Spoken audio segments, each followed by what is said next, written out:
He says, okay. Right. Give me a piece. Time is 6:02. We have previously established a quorum.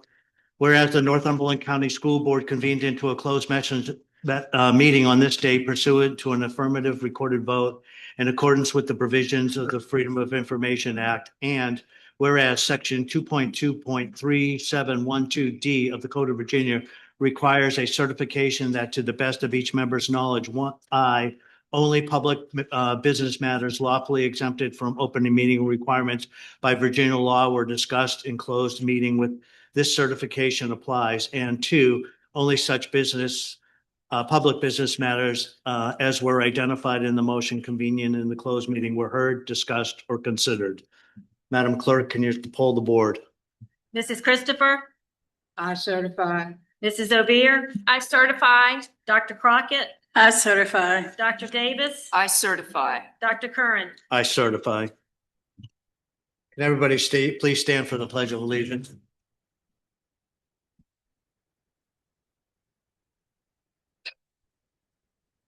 I pledge allegiance To the flag of the United States of America and to the republic for which it stands, one nation, under God, indivisible, with liberty and justice for all. Moment of silence.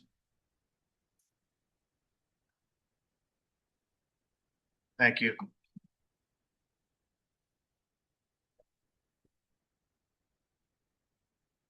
Madam Vice Chair, go forward with the approval of closed meeting items.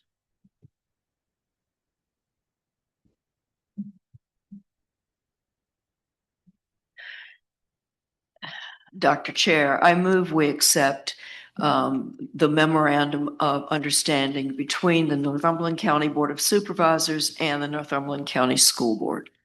Do I hear a second? Second. Any discussion? Madam Clerk, can you poll the board? Mrs. Christopher, Yay. Ms. O'Beer. Yes. Dr. Crockett, Yes. Dr. Davis, Aye. Dr. Curran. Aye.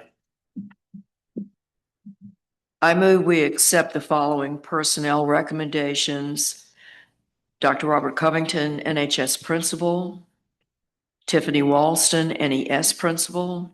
Clifford Carlson, NHS History and Social Science Teacher. And Carrie Summers, NES Health and Physical Education Teacher. Do I hear a second? Any discussion? All those in favor say aye. Aye. Aye. Motion carries 5-0. I move that we accept the following supplement recommendation. Additional pay for the Northumberland High School acting principal. Do I hear a second? Second. Any discussion? All those in favor say aye. Aye. Motion carries 5-0. I move we accept the following hiring position pending background check and fingerprinting.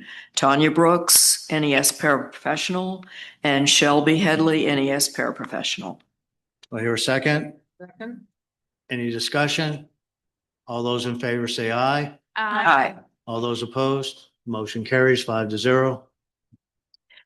I move that we accept the following retirement. Donna Kimball, NES paraprofessional. Resignation. Do I hear a second? Second. That was a resignation. A resignation. Did I say retire? I'm so sorry. Yeah, resignation. Do I hear a second with the correction? Second. Thank you. Okay. All those in favor say aye. Aye. All those opposed? Motion carries 5-0. And I move that we accept the following retirements. Sheila Vaney, NMS custodian. Sue Swift, NES librarian. Patty Packett, NHS teacher. And Patricia Wilson, NHS teacher. With thanks. Do I hear a second? Second. Any comment? I'd like to comment. I'd just like to thank everyone for their years of dedication to Northumberland County Public Schools. The impact that you've made on all the children's lives does not go unrecognized, and we are truly thankful as a board. All those in favor say aye. Aye. All those opposed? The motion carries 5-0. I have one more, but this may be the inappropriate place, but I move at this point to move our our next meeting to May 4th. Do I hear a second? Second. Any discussion? The purpose of moving the meeting is to address issues that will be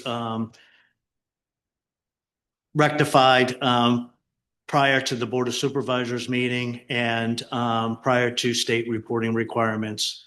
That's why we're moving the meeting, in case anybody wondering. Any other discussion?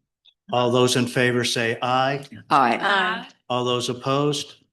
The motion carries 5-0. Madam Clerk, please make sure you make the proper notifications in the media.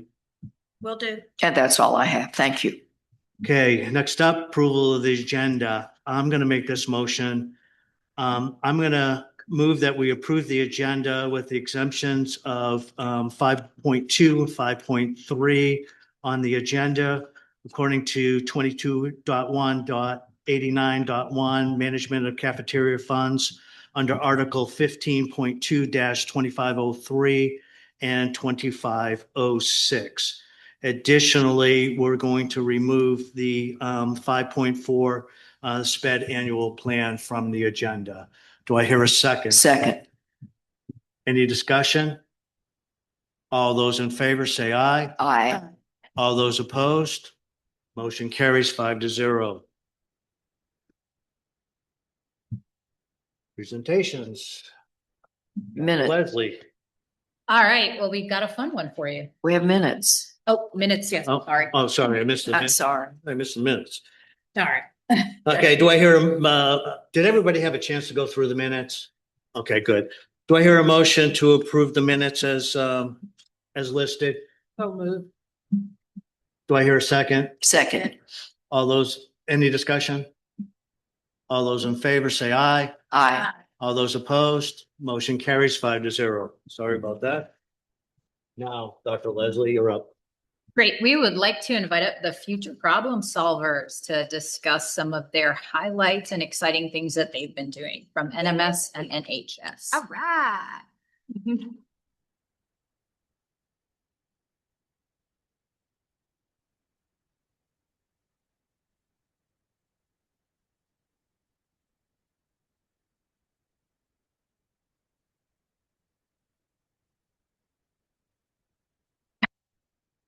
I'm sorry.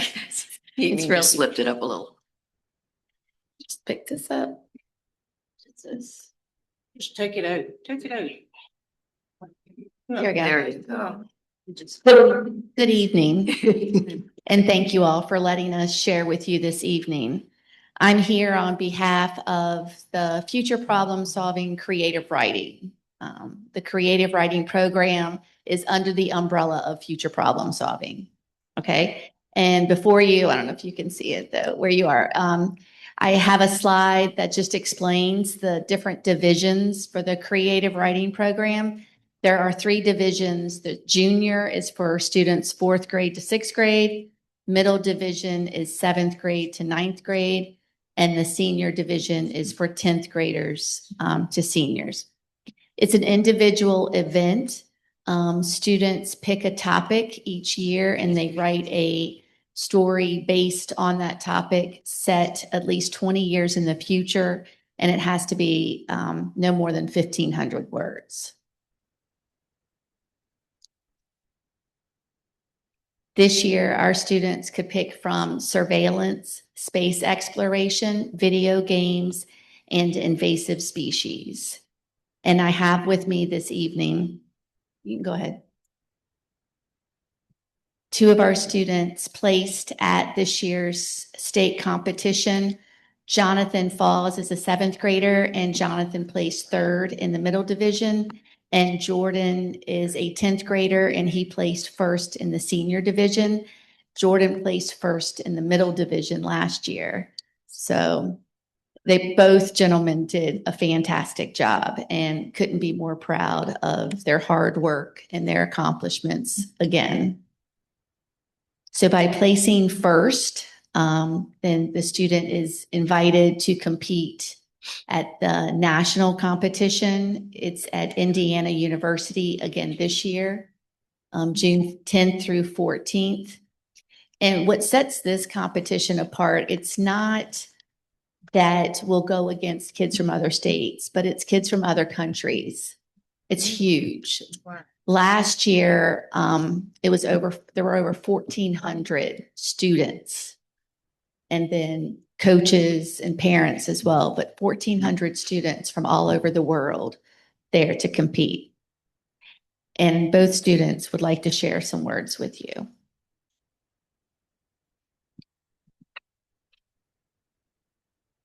Hello, so my name is Jordan Bunn, and I have been in the FPS program for the past 5 years. I wanted to share with you the process involved with writing some of my stories and a little of what I wrote about. So the first decision you have to make when writing a story is the topic. Each year, writers are given 4 topics that they must choose from, and I personally chose video games as my topic. I was the most familiar with that topic, and gaming was a hobby of mine, so it was a lot easier to write about. About halfway through my first story, I decided to scrap it and start over again. I wasn't happy with it.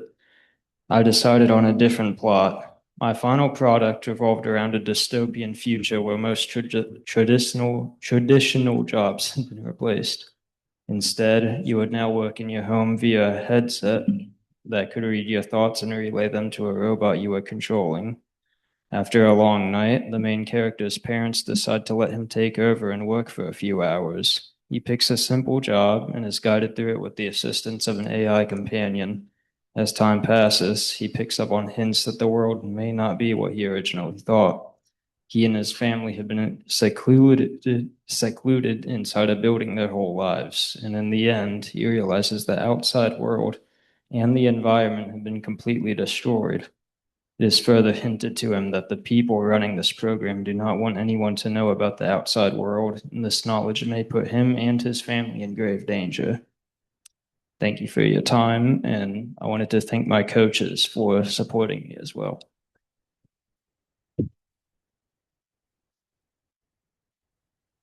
This was the trophy I received for placing first.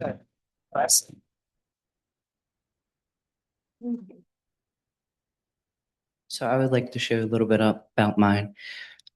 So out of the 4 topics I chose space exploration. There's many keys to the future in space that can create many possibilities for future colonization or opportunities in outer space. It took a lot of brainstorming to come up with a meaningful idea for the final draft, and then editing and revising and polishing. I chose to write my story about a curious space-loving kid named Leo. He ends up visiting his local space center and gets invited into a program. He and other kids spend months using VR headsets to control robots on Mars. What they think is a simulation is actually real and making an impact. At the State Bowl, we went to a workshop and learned more how to make stories and better structure stories. It's a really great program. It's really fun to learn more about and expand your skill set in writing.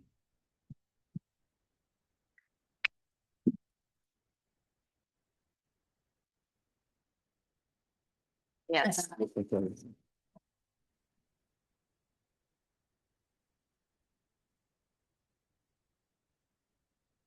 Thank you, Jonathan and Jordan, and members of the board and Dr. Leslie for having us here tonight. And I also wanted to give a special thanks to Michelle Jennings, who works tirelessly with these students year in and year out, and encourages and inspires brilliant and aspiring writers such as these 2 that we have here tonight. So it's Future Problem Solvers is a wonderful program, and we are so thrilled that it's continued its legacy here in Northumberland County Schools. So on that note, we'd like to formally request permission to attend the international conference in Indiana State University in June 10th through the 14th this year. Our first place winner, Jordan, and Ms. Jennings will be going to chaperone. So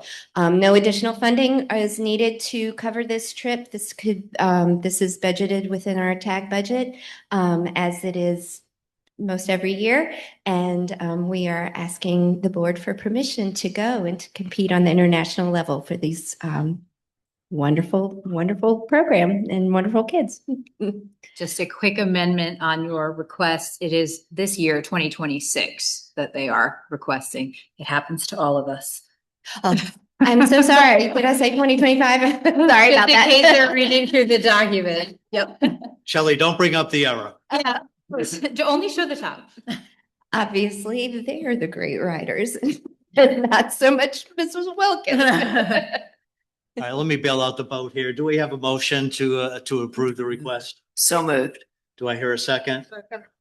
All those in favor say aye. Aye. All those opposed? Motion carries 5-0. Thank you very much. Proud of you. And thank you, Ms. Jennings. Good luck. Gentlemen, do us proud. I know you will. Thank you for all you do. You're obviously very talented, and we're very proud of you. And can't wait to hear the outcome. Well, thanks.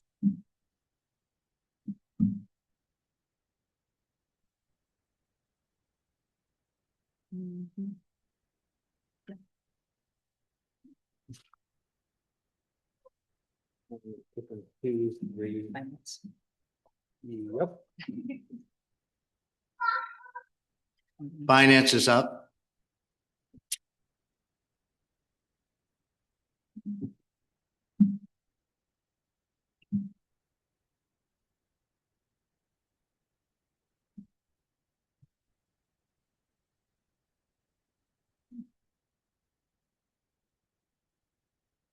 Good evening. Oh, here you go.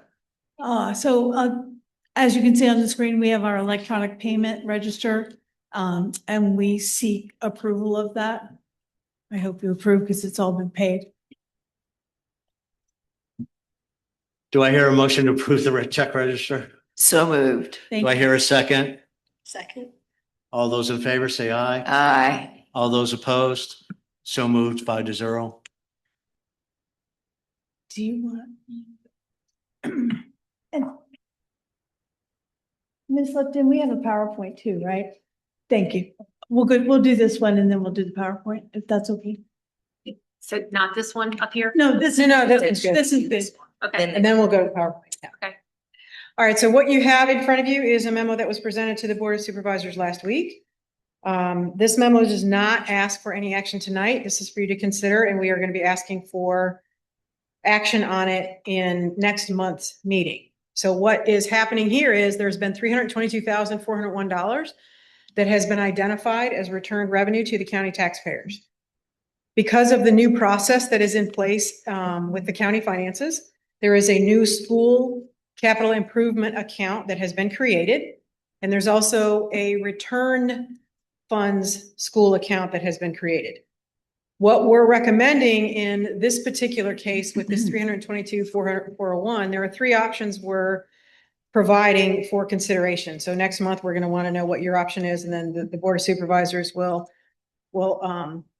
essentially determine what will happen. The first option is the full $322,401 gets returned into the school return account, which means that money is available for reserve for whatever else it needs to be available for. Another option is that the money is split. There's already $126,000 in the school capital improvement plan account, and we would split the money between the return account and the capital improvement account so that we get to the $286,000 level that was requested in next year's budget for capital improvement. That is for the playground first phase of the playground, the next iteration of saving money for the well, and also for fleet expenses. The third option is to put the entire 322 into the school capital improvement account and move forward post haste with the playground. So if we put the 322 plus the 126, that brings us to approximately the amount that is probably a little bit over what the amount is estimated for the full replacement of the NES playground, recognizing that there had been funds before that are no longer available. So this would then allow the school to proceed over the summer with the building of the playground. So when the kids come back in the fall, it'll be there. So those are the three options that are being presented for this 322,000. There will likely be additional funds that we're hoping to find in terms of returns, reimbursements from grants, and then those would get moved straight into the return fund. But we're asking essentially the Board of Supervisors, instead of just placing all this money back in the county coffers, to reinvest a little for the school. And we've heard from the board and from you that that's a high priority for the playground. So that's for next month. Any questions on that? Just a quick comment that these funds are not going to affect any type of tax increase on the taxpayers. These are funds that have already been recovered. So I just wanted to make sure that's clear. These are to defray, actually. What the benefit of these funds are is this is money that the county already paid out. This money's due back to every county taxpayer. What we're asking is, instead of putting this generally just in the reserves, instead of asking for 286,000 next year for capital improvements, to use this money, which means it's net zero. There's other work that's ongoing with respect to making sure that things happen with the taxes later, but with respect to this will not cost the taxpayers of this county a dime, because it's money that was owed to the county taxpayers through reimbursement. So thank you for making that point. This will not cost anyone anything. Okay, great. Thank you.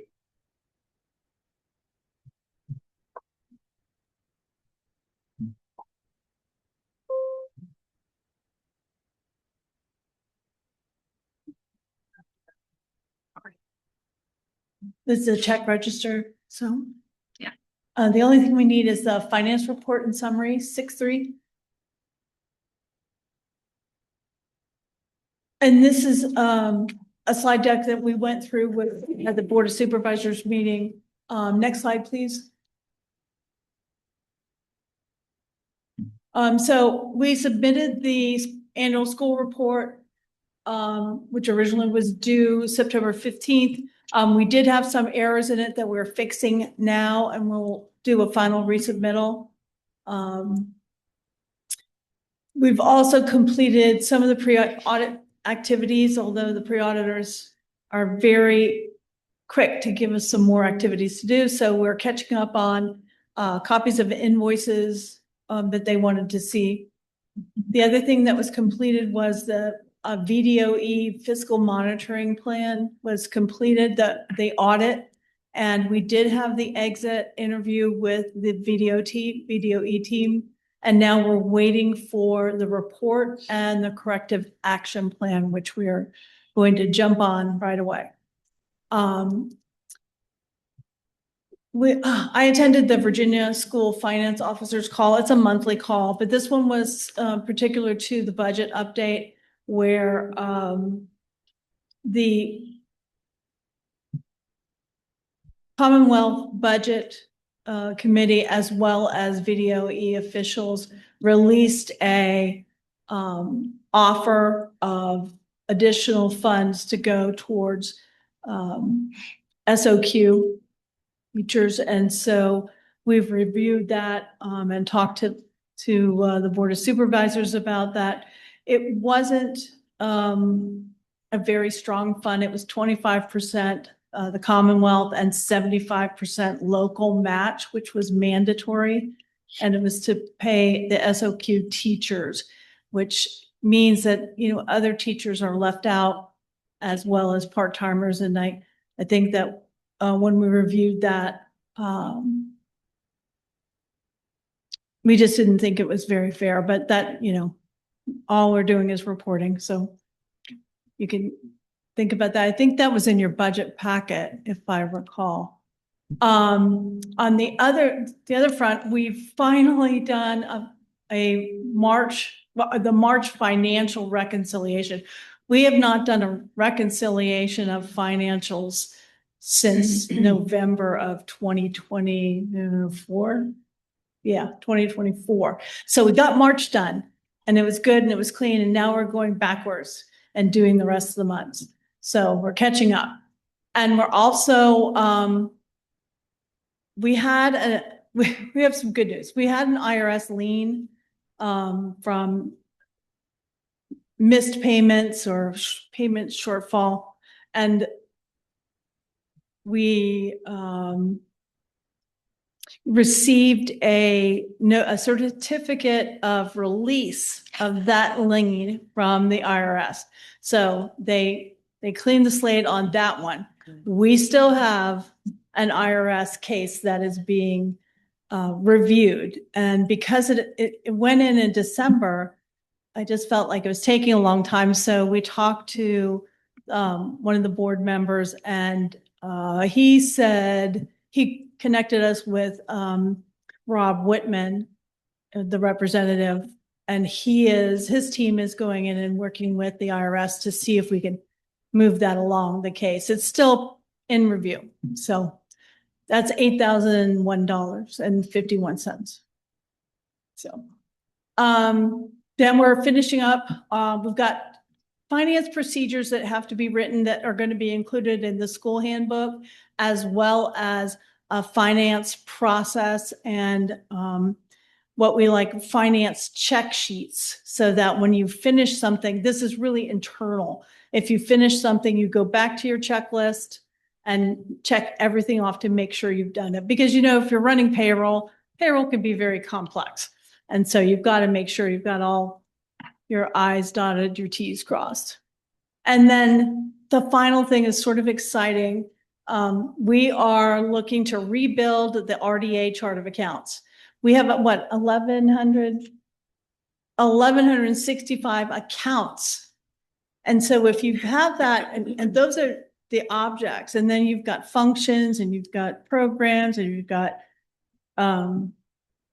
funds, it becomes this enormous set of accounts that we have to be transacting against. We don't need that. Number two is that when we do the ASR, the annual school report, the Commonwealth gives us a chart of accounts that they use against that school report. To me, it makes sense to use the same chart of accounts that the Commonwealth uses so that everything matches. So we're redoing it, and we will get that ready for July 1st, knock on wood. And so I'm pretty excited about that. Any questions? Yeah, I have a question. How many line items are in the state chart of accounts? I wanted to say like 650. So we're looking at like a 500 line reduction. Well, yes, but if you multiply that by the number of transactions in your account code, think about it, how enormous that is. Gotcha. Okay. Because we got 5 funds, but we really only use 3 of them. So yeah, we're going to clean it up, and I'm pretty excited about that. I think that's it. We've got ERP steering committee coming up Wednesday. And we're looking at the Dave Zinder's internal, I think it's the permitting licensing that the county uses. 2 more slides, moving on. Okay, so in this particular presentation, the Board of Supervisors at their last meeting, or was the Joint Finance Committee meeting, I can't remember which one it was, gave direction to run another set of budget updates. So that was, I think, version 9. That includes a 2% salary adjustment, the 4.5% compensation, and then both of those. So we took the opportunity at that point. Also, the Board of Supervisors had made the decision to shift the finance team's salaries and benefits out of the school budget onto the county budget. There was also in the interim an increase to the Chesapeake Bay Governor's School. So we added that in, and then the nutrition budget is being handled separately. I won't even go there right now. Next slide, please. Okay, so what you see here is what the total new budget is, excluding nutrition, for the FY 26-27 school year. Those are the expense projections. The next slide is the revenue projections.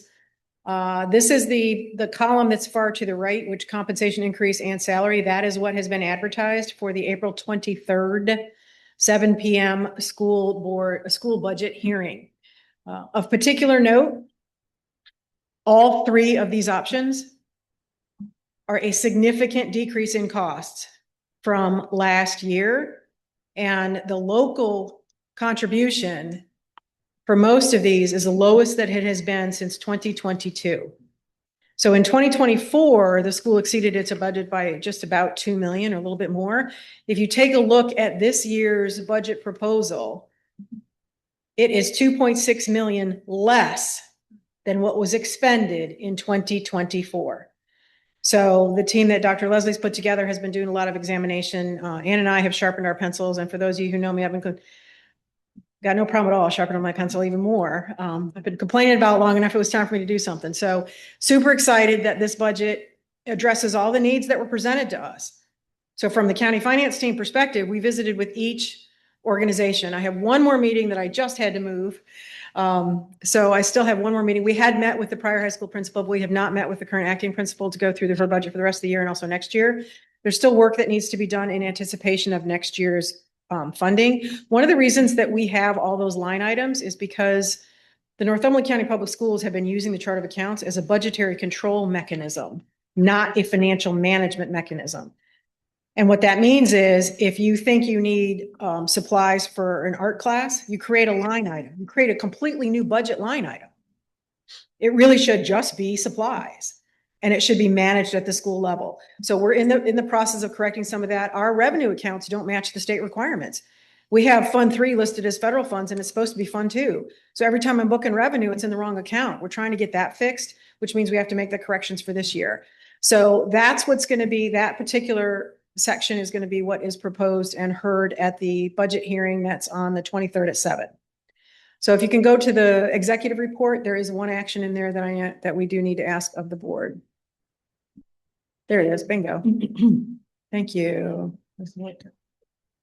And then I'll take any questions anyone has. So this particular document is, we're still, as much as we did March, the reconciliation, we have a new partnership process. We're working with the county treasurer's office to make it a little bit easier to reconcile the incoming funds to the county with what the state provides.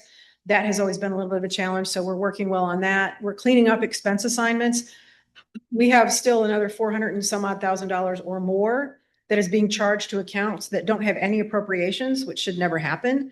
We've started cleaning up some of that, but we still have to do more work. We've got to get this done by the May meeting. So we're paying people out of the correct accounts, and we go into the new year with a zero balance in those accounts. The analysis and redesign, the process for the 27 budget operations. So for example, because we're going to be centralizing instructional or IT software and hardware, we have to working with Mr. Basie to write new processes. The schools will still manage in terms of putting in their purchase order, but it will go through a different approval process so that we have all that centralized and we can take advantage of cost savings. So key observations, I'm starting to lose sleep. Dr. Kern knows this, over the cleanup of the expense assignments, because if we go into May without those cleaned up, there's a risk that we will have to stop spending again. Because if you don't have the expenses in the right account and you run over, you may run out in a category. So we're going to be coming in May. We're going to have to shift money out of categories, probably instructional category, into admin and into IT, because we had expenses that were never accounted for in the budget that had to get paid.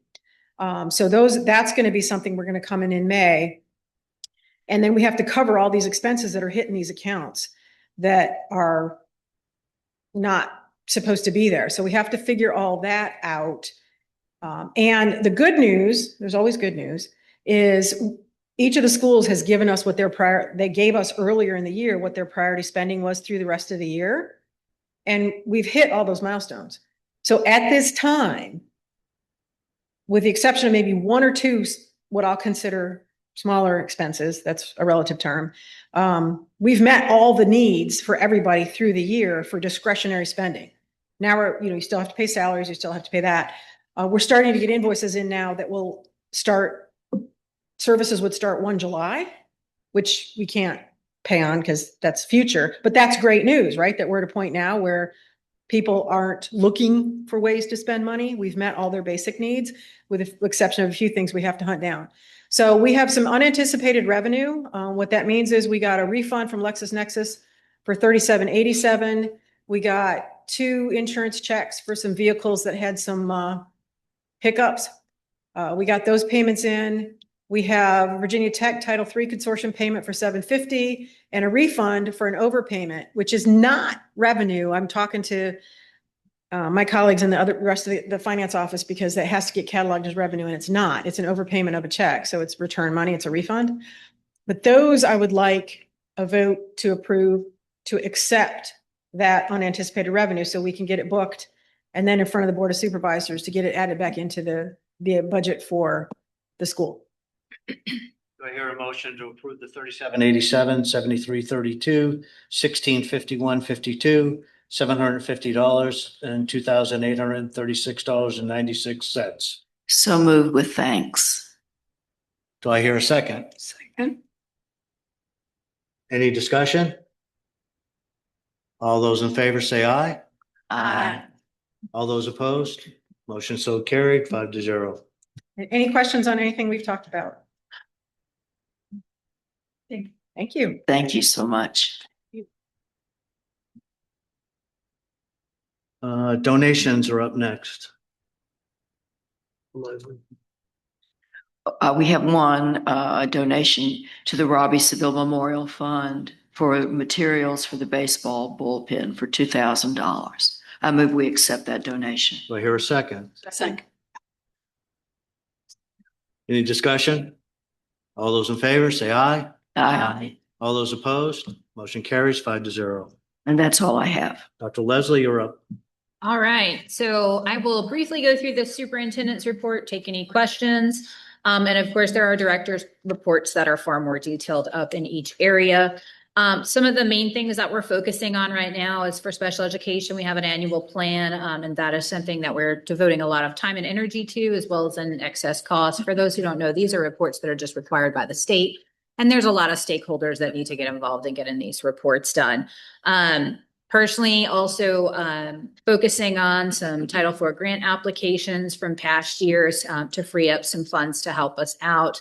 And our Director of Transportation is working diligently on getting some quotes for installation for bus cameras. I have some other objects here. I don't need to go through each of them unless there are questions. I've tried to break down the primary foci for each of those areas. And then, of course, there are some in the individual's director's reports as well with specific criteria. But at the board's pleasure, I would like to invite up Dr. Johnson to introduce our new Director of Special Education so everybody could just have a look at her. Come on up, Dr. Johnson. We won't expect you to say anything. She's been with us just 3 weeks now. So I just wanted to make sure that the board was able to see her and welcome her. Welcome. Welcome. Yeah, we're very glad she's here. And so she's been working with Ms. Rogers and making sure that we're getting all of our things handed off cleanly to make sure we don't have any gaps. That's really all I have.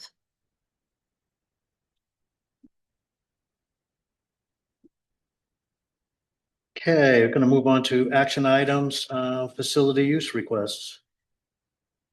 Yes, there is a request from the Northumberland Youth Football Association to use the football field 5:30 to 7 p.m. until June 9th for Tuesday practices and Sunday game.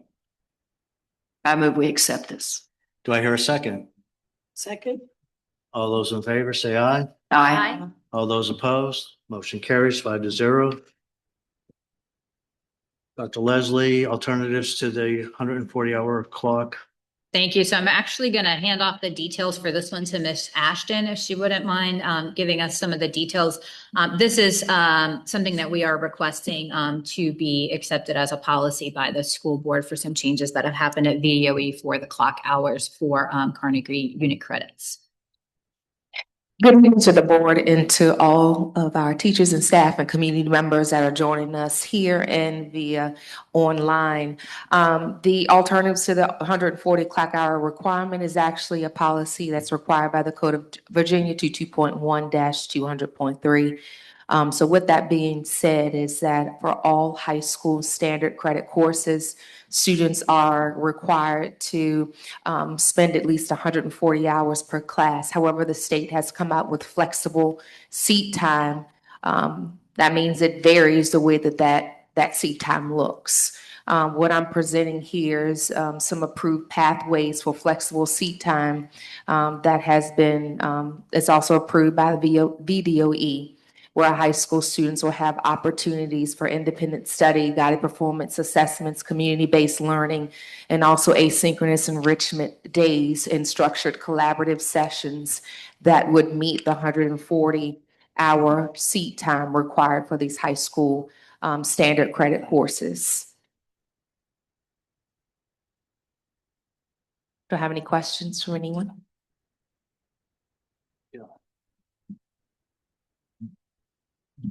Okay, Dr. Chair, I move that we accept the proposed policy alternatives to the 140 clock hour requirement.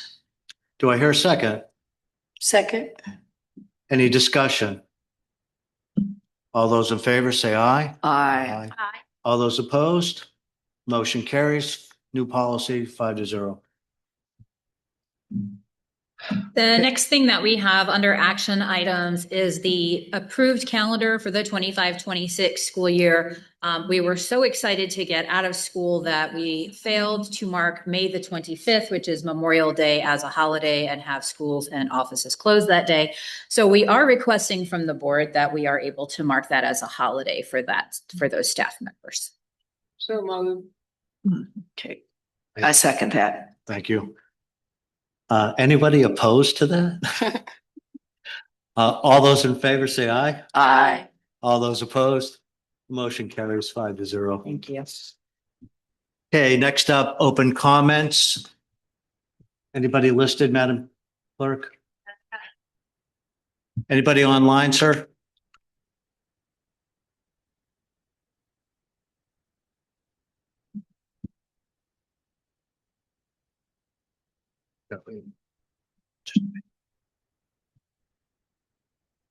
Okay, we're good to go. Board member comments. Does anybody on the board have any comments? Any notations? I'll report on the tech center meeting. We met on March 24th.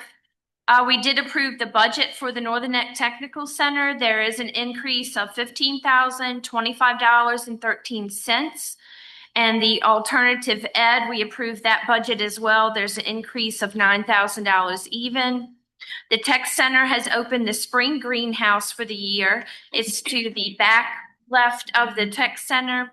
It's open, it did open on April 6th. It's open through May 13th. The hours are Monday and Thursday, 9 to 4:15 p.m. And then Tuesday, Wednesday, and Friday, 9 to 3:30 p.m. They have one Saturday that they are open. That's on May 2nd. And that's from 9 to 1. If you have any questions, please give them a call at 333-4940. If you have any questions or anything else additional to the hours. So then the students did partake in the Skills USA competition. The results, we have 2 of our NHS students that placed. Isaac Faulkner, he placed in the architecture competition. He placed 4th out of 11. And then David Gallo for the urban search and rescue competition placed 1st out of 2. So congratulations to those 2 young men. And then we are, at the time of the year, we're announcing the Tech Center completion ceremony. That will take place on Monday night, May 11th, from 6 to 8 p.m. And that's in the Rappahannock High School gym. And that's all the news I have for you from the Tech Center. Thank you. Anybody else have any comments? Yes, I have a comment, Board Chair. Ms. Javonda Ashton, would you come and stand in front of us for a second, please?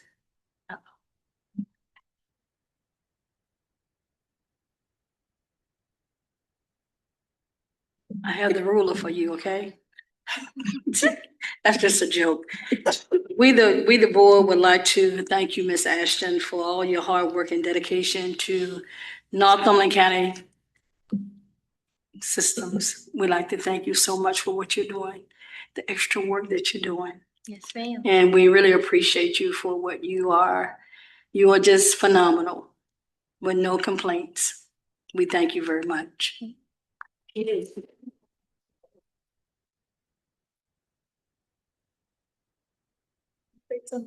Yes. Because I can't not say something when someone does something so kind that they don't have to do for you. But I want to say thank you. I'm truly humbled and truly honored. I love this county. I love this school system. And I've always said since I've been here, I would do whatever I can to highlight the greatness of this place and to make sure things are still rolling the way they need to roll. And I would do what I need to do to make sure pieces are moving, things are moving, and things are rolling, and our students are succeeding, and our teachers and our staff feel valued and appreciated. So I thank you. I do this for them, and I don't do it for the recognition, but I do that because that's what I'm purposed here to do. Yeah. So thank you so much. We appreciate you very much. Just a quick comment. I hope the Joint Finance Committee caught those raises and the that Dana spoke of. If not, we can review them later.